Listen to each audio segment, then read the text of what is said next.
अस्सलाम वालेकुम जी, मैं हूं हसनैन चौधरी और हमारे साथ मौजूद हैं ब्रिगेडियर रिटायर्ड सैयद गजनफर अली साहब। सर बहुत शुक्रिया टाइम देने का। सर बहुत देर से हम देख रहे हैं, जब से पाकिस्तान में उनके 6 जहाज गिराए हैं भारत के, उनकी मिलिट्री देख लें, पॉलिटिशियंस देख लें, कोई भी ऐसे इंतहा पसंद देख लें, उनके ज़हन से ये निकल ही नहीं पा रहा। और बहुत सारी ऐसी जो है वो लोग बात भी कर रहे हैं, सोशल मीडिया पर भी चीज़ें हो रही हैं और वैसे भी हम इसको देख रहे हैं कि वो ऐसा लग रहा है कि जैसे वो दोबारा से फिर अटैक करने की कोशिश करेंगे और कोई मौका वो इस तरह से नहीं जाने देते। कोई स्पोर्ट्स हो, कोई भी एक्टिविटी हो, कोई इंटरनेशनल कॉन्फ्रेंस हो, तो वो कोई ना कोई ऐसी बात या ऐसी चीज़ कर देते हैं कि जिससे इंतशार फैले या चीज़ों को जो है वो दोबारा से अमन ख़राब करें। तो ये किस तरफ जा रही हैं? कैसे इसको आप देखते हैं सर? बहुत बहुत शुक्रिया हसन। ये वो असली बहुत ज़रूरी चीज़ है और मैं ये समझता हूँ कि मेरी ये ऑब्जर्वेशन है कि हम अपनी जो हमने 6 जहाज़ गिराए और जो कुछ मार्का है और बुनियान मरसूस के दरमियान हमने किया, और उसके बाद दुनिया ने फिर हमारी स्ट्रेंथ को भी बाय किया और ये भी कहा कि हाँ जी हमने बहुत अच्छा काम किया है। अब उस चीज़ को वो तो हो गया, कोई माजी में चला गया। अब हमारे यहाँ से थोड़ी तरफ इंडिया ने उसके ऊपर जो जवाब दिया, उसका इमीडिएट जवाब ये था कि अभी ऑपरेशन सिंदूर खत्म नहीं हुआ। बिल्कुल सही। और उसकी इम्प्लीमेंटेशन आप मुख्तलिफ जगहों पे देख रहे हैं। पहले हमने 12 दफ़ा बात की है और प्रोग्राम भी किए हैं और अपने नाजरीन को ये बताने की कोशिश भी की है। दुनिया ने भी बल्कि ये बताया है कि भारत जो है वो पाकिस्तान के अंदर दहशतगर्दी में इन्वॉल्व है और अफगानिस्तान की हुकूमत के साथ में इन्वॉल्व है। अब अमेरिकन की भी एक स्टेटमेंट आ गई है जिन्होंने कहा कि अफगानिस्तान के अंदर दहशतगर्दी ग्रुप जो है वो पनप रहे हैं और अमेरिका ने कहा कि वो अमेरिका के लिए खतरा है, हालांकि वो खतरा तो पाकिस्तान के लिए ज़्यादा है। तो यूएन की मॉनिटरिंग रिपोर्ट की हमने बात की जिसमें उन्होंने कहा था कि इंडिया और अफगानिस्तान मिल के जो है, बल्कि अफगानिस्तान का उन्होंने कहा था कि वो लॉजिस्टिक स्पेस प्रोवाइड कर रहा है, वो फाइनेंशियल प्रोवाइड और दहशतगर्दी को सुपरवाइज कर रहा है। तो एक तो ऑपरेशन सिंदूर का एंगल ये है। दूसरा आपने ऑपरेशन सिंदूर का एंगल एक जो है वो स्पोर्ट्स के अंदर भी देख लिया, उसके ऊपर भी हम बात करेंगे और उनके जो किरदार है उसको आश्कारा करेंगे, उसको बताएंगे। अब तीसरी चीज़ जो इसके साथ साथ हो रही है वो है जो इंडियन आर्मी की अंदर जो एक जो है ना, एक आप ये समझें कि इंडियन आर्मी चीफ ने जो कहा है कि जी उन्होंने एक प्रोग्राम दिया है, जो प्रोग्राम बुनियादी तौर पे 2023 से और 2032 तक का एक प्रोग्राम है और उस प्रोग्राम को उसने नाम दिया है मतलब रुड्रा या अब ये हिंदी के लफ्ज है तो मैं इसको ओरिजिनलिटी में इस्तेमाल कर रहा हूँ ताकि गलती ना हो जाए। वो था रुड्रा, भरीवान, दाइवास्त्रा एंड शकीबान।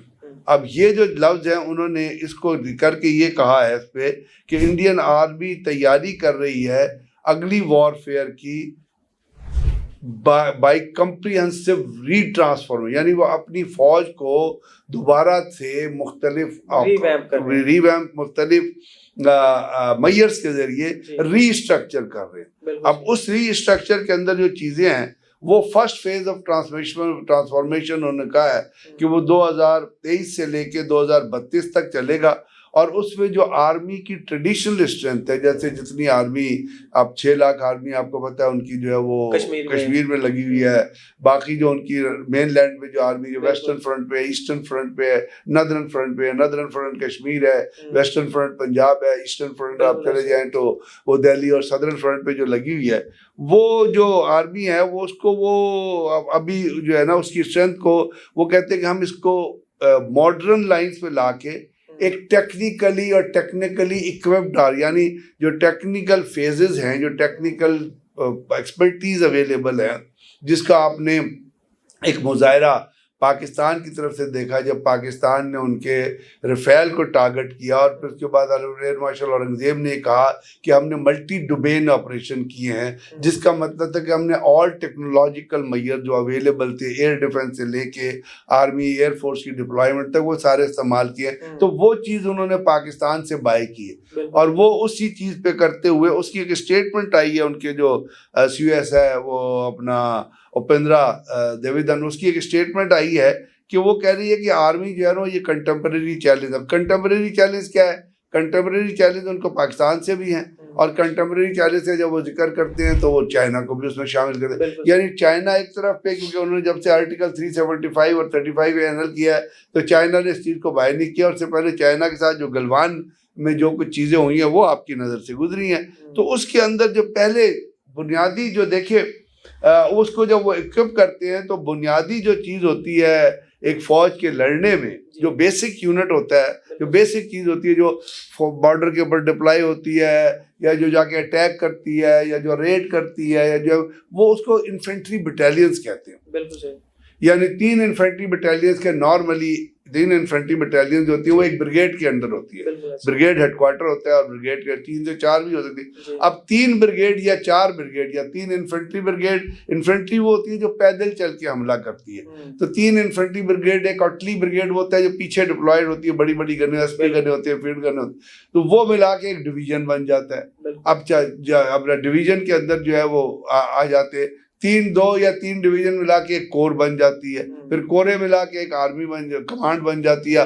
आर्मी पाकिस्तान के अंदर कोर लेवल के बाद तो सिर्फ सदर्न कमांड है जो कोयटा में लोकेटेड है, तो हमारी कोर्स जो है वो लोकेटेड है 1 core, 2 core, 5 core, 10 core, 4 core, आपको पता है मुख्तलिफ। तो अब ये जो इन्फेंट्री बटालियन है उसको जो वो अभी कर रहे हैं उसके अंदर वो एक तो ड्रोन प्लेटून्स देके आने, आपको पता है ड्रोन टेक्नोलॉजी आजकल बड़ी इन हो गई है और टर्की बड़े अच्छे ड्रोन बना रहा है, जर्मनी बड़े अच्छे ड्रोन बना रहा है। अभी आपने देखा पाकिस्तान ने तमाम के तमाम ड्रोन जो हैं वो दिल्ली के ऊपर भेज दिए थे। इंडिया ने भी यहाँ पे ड्रोन भेजे, जो यहाँ पे आपको याद है वाल्टन में भी एक ड्रोन गिरा था और इस तरह मुख्तलिफ जगहों पर ड्रोन गिरा, DHA में गिरा था, वहाँ जाओ लोग फिर उसके पीसेस जमा कर रहे हैं। तो ड्रोन, वो कहते हैं इन्फेंट्री बटालियन के अंदर ड्रोन टेक्नोलॉजीज, ड्रोन हम उनको देंगे, ड्रोन प्लेटून्स होंगी। यानी प्लेटून का मतलब है, एक प्लेटून को अगर आप आर्मी टर्मिनोलॉजी देखें तो एक प्लेटून के अंदर 3 सेक्शन होते हैं। एक सेक्शन के अंदर उम्र 10 से 15 लोग होते हैं, यानी एक प्लेटून कम से कम 30 से 40 लोगों की होती है। तो वो प्लेटून जो है उसको, उस प्लेटून को वो ड्रोन देंगे।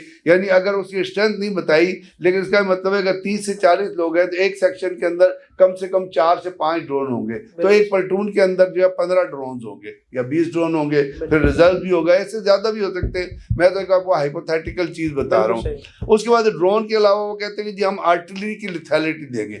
यानी मैंने कहा था अमूमन आर्टिलरी के अंदर, आर्टिलरी जो होती है, आर्टिलरी जो होती है उसके अंदर गन्स होती है, बड़ी गन्स होती है जो बैक पे रह के इन्फेंट्री जब अटैक हो रहा है तो रियर में रह के फायर, जैसे अपने फतह की बैटरी फायर, मिसाइल फायर होते हैं देखिए, उसके अंदर SP गन्स होती हैं जिनकी रेंज बड़ी होती है। उसके अंदर फील्ड गन्स होती हैं, उनसे कम रेंज होती है। मीडियम गन्स होती है जिनकी फील्ड से ज्यादा रेंज होती है। तो ये रेंज होने का जी हम इन्फेंट्री बटालियन के साथ ही आर्टिलरी की यूनिट जो है वो अटैच करते हैं, जो नॉर्मली इन्फेंट्री बटालियंस के साथ कम होती हैं, ब्रिगेड लेवल पे होती हैं। और एक बैटरी जो होती है वो एक बटालियन के साथ क्लोज सपोर्ट में आ जाती है या डायरेक्ट फायरिंग अपना फायर की मदद।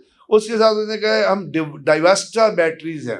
अब डाइवर्स्ट्रा बैटरीज का मतलब है कि लॉइटरिंग अम्यूनिशन होता है ना, जो फिर रहा होता है ऊपर लॉइटर, जिसमें आपके क्वाडकॉप्टर्स भी हैं और वो भी हम, यानी एक इन्फेंट्री बटालियन जो है उसके साथ उन्होंने कहा कि जी हम ड्रोन प्लेटून्स देंगे, हम उसके साथ आर्टिलरी का कॉम्बिनेशन जो है उसको डाल देंगे और हम लॉइटरिंग अम्यूनिशन की बैटरी देंगे।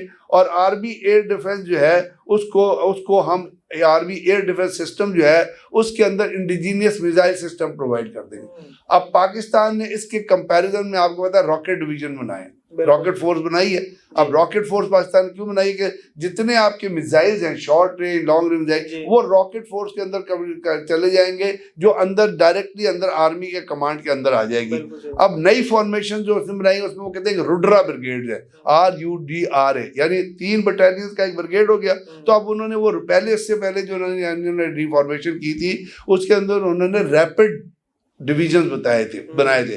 रैपिड स्ट्राइक थे, उसको रैपिड S कहते थे, और रैपिड D थे, रैपिड डिफेंसिव। रैपिड डिवीजन का मतलब था कि एक डिवीजन के अंदर उन्होंने सारी ये लिथैलिटी, आर्टिलरी की, आर्मर की, इन्फेंट्री की, एयर डिफेंस की देके और उसने क्विक तेजी से हमला करना था। रैपिड स्ट्राइक ने तमाम चीज़ों को लेके एकदम आना था। रैपिड डिफेंस ने या डिफेंस के अंदर अब उसको उन्होंने रिफॉर्म किया, जैसे रुड्रा ब्रिगेड्स है तो उन्होंने कहा इसको हम रखेंगे, इसको इन्फेंट्री बटालियन को ना, इसके साथ आर्मर का मतलब टैंक रेजिमेंट्स या टैंक स्क्वाड्रन ये अटैच कर देंगे। और इसको फ्लेक्सिबल टैंक, यानी फ्लेक्स यहाँ से आज यहाँ पे लगाया, कल दूसरी जगह लगा दिया, तीसरी जगह पॉइंट, यानी मूवमेंट इनकी आसान हो जाएगी। इन्फेंट्री मोबाइल कर देंगे, इन्फेंट्री को भी गाड़ियाँ प्रोवाइड कर देंगे, APCs दे देंगे, उस साथ आर्मर को अटैच कर देंगे और वो एक जगह से दूसरी जगह मूव करना उनका बड़ा फ्लेक्सिबल और आसान हो जाएगा। और जहाँ इसके अंदर 2 ब्रिगेड जो है वो ऑलरेडी इस पे कन्वर्ट कर दिए उन्होंने, यानी इन्फेंट्री बटालियन और आर्मर यूनिट्स को मिला के जो उन्होंने रुद्रा ब्रिगेड बनाए हैं उसको कर, एक उन्होंने अपना बहराव बटालियंस वो बना रहे हैं। वो बहराव बटालियन जो वो कहते हैं ये बड़ी लीथल यूनिट्स होंगी, इनके अंदर एलीट स्पेशल फोर्सेस होगी। अब एलीट स्पेशल फोर्सेस क्या होती है, उसको कमांडोज कहते हैं, या वो लोग हैं जो डीप मिशन के अंदर ट्रेन किए जाते हैं कि वो एक जगह से पेनिट्रेट करें, स्ट्राइक करें, डिफेंस के अंदर से पीछे जाएं, वहां जाके ऑपरेशंस करें और फिर वापस आ गए। तो वो एलीट स्पेशल फोर्सेस जो है वो रेगुलर बटालियन इन्फेंट्री बटालियन के साथ वो अटैच कर रहे हैं, और उसके अंदर न उसमें उनको बड़े बड़े हाई हम टास्क देंगे, डीप साइड में इन्फिल्ट्रेट करने के, पीछे जाके दुश्मन के पीछे जाके बैठने पे, उसके बाद ऑपरेशन। यही चाइना को भी इसको ध्यान में रखिएगा, पाकिस्तान को भी ध्यान में रखिएगा, और इसके लिए उन्होंने 40 से 50 बटालियन बनानी है, और इस 40 से 50 बटालियन में वो इस अगले साल के एंड अगस्त तक इन्होंने ये बटालियन जो है ना ये कन्वर्ट करनी है, इनके ऊपर काम शुरू हो गया। और 5 बटालियन को उन्होंने मैन पावर को मुख्तलिफ जगह से जमा करके 5 बटालियन को जो पाकिस्तान के खिलाफ वेस्टर्न सेक्टर में लगी हुई हैं, क्योंकि आर्मर इसमें आर्मर ज़्यादा मूव करती है, प्लेन में अपना जो वो हिली एरिया में, तो वो ऑलरेडी उन्होंने वहाँ पे 5 बटालियन करके वो वहाँ पे वेस्टर्न कमांड के अंदर प्लेस कर दी है। अब इसके साथ उन्होंने जो रोल दिए हैं वो बेवर लाइट, अब इसके अंदर फिर बहराम में वो लाइट कमांडो बटालियन रेज कर रहे हैं। आप बताएं, एक तो एसएसजी होती है ना